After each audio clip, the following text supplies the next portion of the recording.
السلام علیکم، بسم اللہ الرحمن الرحیم۔ پرانے زمانے کی بات ہے جب ایک بادشاہ اپنے محل کی چھت کے اوپر چہل قدمی کر رہا تھا تو اس کی نظر ایک دوسری چھت پہ ایک کپڑے دھوتی ہوئی عورت پہ پڑی جو کہ بہت خوبصورت تھی۔ بادشاہ کو وہ بہت پیاری لگی۔ تبھی بادشاہ نے اپنی کنیز کو بلایا اور اس سے پوچھا کہ یہ عورت کون ہے، تو اس عورت نے بتایا یہ آپ کے غلام کی بیوی ہے۔ اسی وقت بادشاہ نے اپنے غلام کو بلایا اور اسے ایک خط لکھ کر دیا اور اسے کہا کہ یہ فلاں ملک کے بادشاہ کو دے کر اس سے اس خط کا جواب لے کر واپس آنا۔ تو وہ غلام فوراً اپنے گھر گیا اور سفر کی تیاری کرنا شروع کر دی۔ اس نے سفر کی تیاری کرنے کے دوران خط تکیے کے نیچے رکھ دیا اور سفر کی تیاری کرنے میں مصروف ہو گیا۔ سفر کی تیاری کرنے کے بعد غلام خط کو لے جانا بھول گیا اور وہ ویسے ہی چلا گیا۔ جیسے ہی غلام اپنے گھر سے باہر نکلا تو بادشاہ اس کے گھر کی طرف آیا اور اس کے گھر کا دروازہ کھٹکانے لگا۔ جیسے ہی اس نے اس کے گھر کا دروازہ کھٹکایا تو اس کی بیوی دروازے کے پیچھے پردے کے پیچھے آئی اور اس نے پوچھا کون؟ تو بادشاہ بولا میں ہوں بادشاہ، تمہارے خاوند کا مالک۔ تو بیوی نے انہیں اندر آنے کو کہا اور پوچھا خیریت، آج آپ یہاں پہ کیسے آئے؟ بیوی بہت حیران تھی۔ تو بادشاہ بولا کہ میں آج تمہارا مہمان بن کر آیا ہوں، میری خدمت کرو۔ بیوی اس کی بات کو سمجھ گئی اور بولی کہ میں نے تو سن رکھا ہے کہ شیر کبھی مردار نہیں کھاتے۔ تو بادشاہ کو بہت غصہ آیا اور وہ غصے میں بولنے لگا۔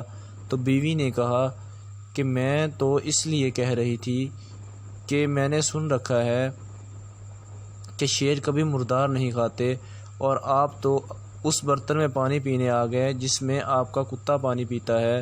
تو بادشاہ کو بہت شرمندگی محسوس ہوئی اور وہ وہاں سے اٹھ کر اپنے محل میں چلا گیا۔ جیسے ہی وہ اپنے محل میں گیا تو تبھی غلام کو پتہ چلا کہ وہ خط گھر ہی بھول گیا ہے۔ وہ واپس آیا اور خط کو اٹھا کر اپنے ساتھ چل دیا۔ تو جیسے ہی وہ جانے لگا تو اس نے چارپائی پہ پڑا بادشاہ کا رومال دیکھا جو وہ وہاں پر بھول چکا تھا۔ تو جیسے ہی اس نے دیکھا تو وہ بہت پریشان ہوا لیکن وہ کچھ نہیں بولا اور وہ ویسے ہی چلا گیا۔ جب وہ واپس آیا تو بادشاہ نے اسے بہت انعام اور تھوڑی سی اشرفیاں دیں جس کے اس نے کپڑے اور کچھ قیمتی تحفے خریدے اور اپنی بیوی کو دے کر اسے اس کے ماں باپ کے گھر بھیج دیا، وہاں پر چھوڑ آیا۔ جب کچھ دن گزر گئے، ایک ماہ گزر گیا تو دیکھا اس نے اپنی بیوی کا حال احوال نہ پوچھا تو اس کے سالوں نے اس کے پاس آئے اور اس سے پوچھ تاچھ کرنے لگے کہ تمہیں کیا ہوا ہے، تم اپنی بیوی کے پاس کیوں نہیں جاتے، یا پھر تم بتاؤ گے یا ہم قاضی کو بتائیں؟ تو ان نے کہا جیسے تم لوگوں کو اچھا لگے تم ویسا کر لو۔ تب ہی وہ لوگ قاضی کے پاس چلے گئے اور ان لوگوں نے قاضی کو بتایا کہ ہم نے اس شخص کو اپنا ہرا بھرا اور پھلوں اور پھولوں سے بھرا ہوا باغ دیا تھا، اب اس شخص نے پھل بھی کھا لیے ہیں اور پھول بھی توڑ دیے ہیں اور ہمیں اب یہ باغ واپس کر رہا ہے۔ تو وہ غلام بولا کہ میں نے ان سے باغ جیسے لیا تھا ویسے ہی کر کے ویسی حالت میں کر کے ان کو واپس دیا ہے۔ تو قاضی نے پوچھا ویسے تم جو اس بات کو سمجھ چکا تھا کہ وہ کیا پوچھ رہے ہیں، تو اس نے پوچھا کہ تم کیوں اپنے باغ میں نہیں جاتے؟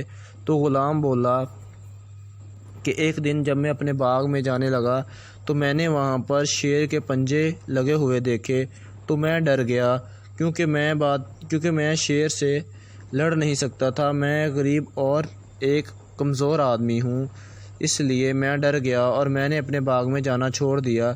تبھی بادشاہ بھی قریب بیٹھا تھا اور وہ ساری بات سمجھ چکا تھا اور بولا کہ شیر تمہارے باغ میں گیا ضرور تھا لیکن وہ کچھ کھائے پیے بغیر ہی واپس آ گیا کیونکہ تمہارے باغ کا مالی بہت مضبوط اور نیک ہے۔ شیر گیا تو تھا لیکن وہ وہاں پر کوئی شکار نہ کر سکا اور اسے مایوس ہی حالت میں ہی واپس لوٹنا پڑا۔ یہ سن کر غلام بہت خوش ہوا اور وہ اپنی بیوی کو لے کر اپنے گھر چلا گیا اور پھر ہنسی خوشی رہنے لگا۔ Thanks to watch my video.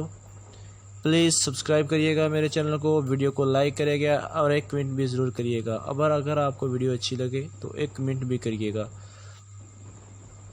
ایسی مزید ویڈیوز کو دیکھنے کے لیے پلیز میرے چینل کو سبسکرائب کریں اور ویڈیو کو لائک اینڈ ایک شیئر اینڈ ایک کمنٹ ضرور کریے گا۔ Thanks to all for watch my video.